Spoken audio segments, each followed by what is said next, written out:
So, you know how time travel always feels like pure science fiction. Well, it turns out the actual science says it should totally work. We're talking real equations, real physics, stuff that already is built into GPS satellites. The catch is, every method we've found creates problems that would make your head spin. Like, what happens if you go back and accidentally prevent your own birth? And if the math says time travel is possible, where are all of the time travelers?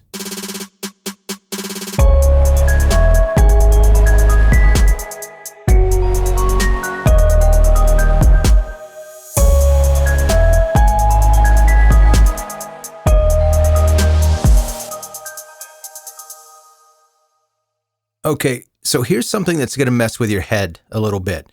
You know how in movies, time travel always seems sketchy? Like the science feels made up and the rules keep changing depending on what the plot needs. Well, it turns out the actual science of time travel is way weirder than Hollywood could ever dream up. See, according to our best understanding of physics, time travel should absolutely be possible. And when I say it should be possible, I don't mean in a, well, maybe someday if we have flying cars kind of way. I mean, Einstein's equations practically have it as a built-in feature. But here's the thing. If time travel really works in the way that physics says it should, then everything we think we know about cause and effect gets thrown out the window. So we've got this fascination contradiction where the math says one thing, but common sense says something totally different. It's like the universe is playing an elaborate prank on us. Let me start with why physicists are so confident time travel could work.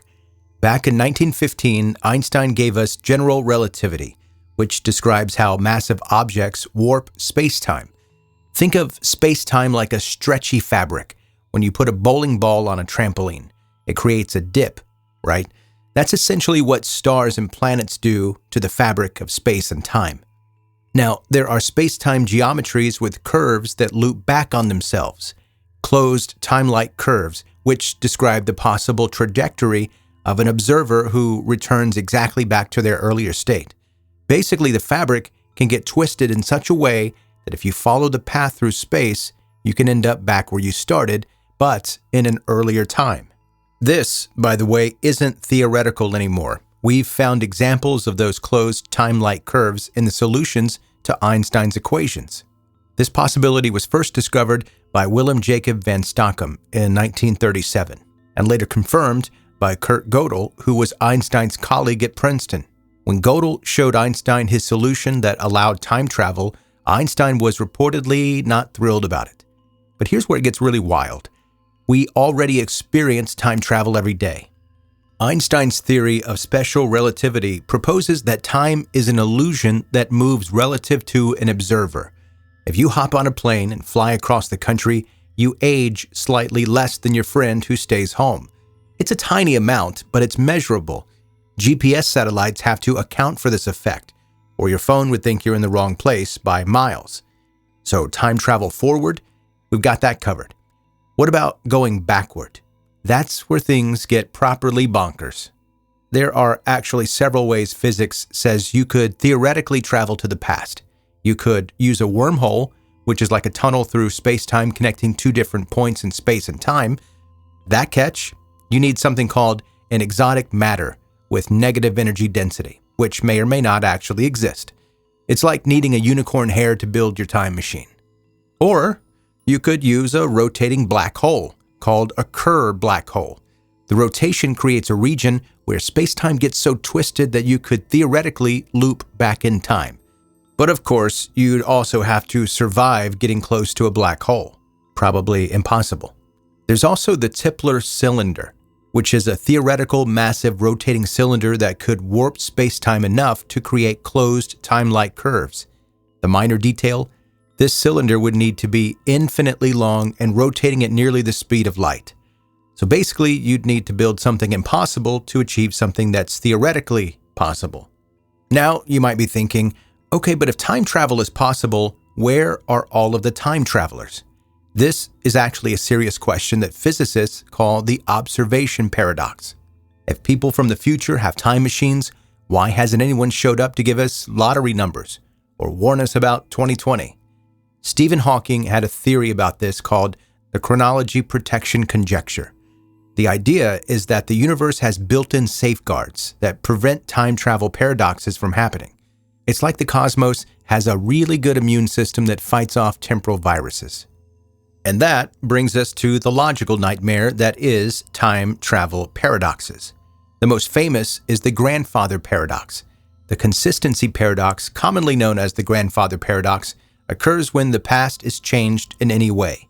You go back in time, accidentally prevent your grandparents from meeting, and poof, you were never born.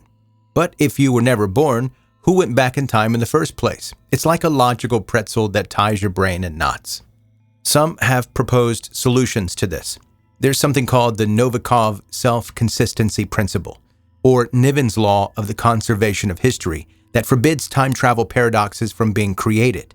According to this hypothesis, physics in or near closed time-like curves can only be consistent with the universal laws of physics, and thus, only self-consistent events can occur. The universe would prevent any paradoxes from happening. Rough translation, you can't really change anything that matters. The universe prevents that. Basically, this theory suggests that if you tried to go back and change something, the universe would conspire to make you fail. Your gun would jam at the crucial moment, or you'd get stuck in traffic, or you'd suddenly develop a mysterious case of butterfingers. It's like the universe is the ultimate helicopter parent, making sure you don't mess up the timeline. But this creates its own philosophical problem. If the universe prevents you from changing the past, do you really have free will? Are you making your choices? Or are you a character in a cosmic play where all the lines have already been written? We're in a matrix, essentially. Another proposed solution is the many worlds interpretation. Instead of creating paradoxes, time travel would split reality into multiple timelines. When you go back and change something, you don't alter your original timeline, you create a new branch. It's like the universe keeps multiple drafts of reality running simultaneously. The problem with this solution is you'd never actually change your own past. You'd create a better timeline for some alternate version of yourself, but your original timeline, with all of its problems and regrets, would still exist. Recent experiments have actually tested some aspects of time travel using quantum mechanics. Researchers have experimentally emulated the quantum equivalent of closed time-like curves to explore the nature of this phenomenon. The results? Quantum mechanics seems to handle time paradoxes differently than classical physics, but it doesn't seem to make them go away entirely. Here's what really gets me about this whole thing. We live in a universe where our best theories say that effect can precede cause, where the future can influence the past, and where the logical structure of reality might be more flexible than we thought. Yet we've never observed any of this directly. It's like the universe is telling us, yes, time travel is totally possible in theory, but good luck actually doing it. The energy requirements are astronomical. The technological challenges are insurmountable.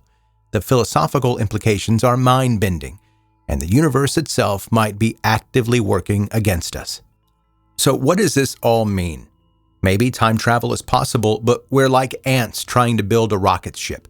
We can see the equations, we understand the theory, but we lack the perspective and technology to make it work. Or maybe the universe really does have some kind of built-in protection against temporal tampering. Or maybe the most profound possibility is that our understanding of time itself is fundamentally wrong. According to general relativity, space-time is a four-dimensional object that has to obey an equation, called the Einstein equation. But what if time isn't what we think it is? What if the flow of time we experience is an illusion created by consciousness? The mystery of time travel reveals something deeper about the nature of reality. We've built these incredible theories that describe how the universe works, and they consistently point at the possibilities that seem impossible. It's like reality is playing hard to get, showing us tantalizing glimpses of what might be possible while keeping the really good stuff locked away. And maybe that's the point. Maybe the universe is designed in such a way that we can understand the possibilities without being able to exploit them. It's like being given the blueprints to a machine we don't have the materials to build. So here we are, stuck in this linear progression through time, armed with equations that suggest that we don't have to be, but lacking the means to break free from it. We're temporal prisoners with the keys to our cell, but the lock is made of exotic matter, and the door requires more energy than exists in the observable universe. The time travel paradox reveals that our universe is far stranger, more flexible, and more mysterious than our everyday experience suggests.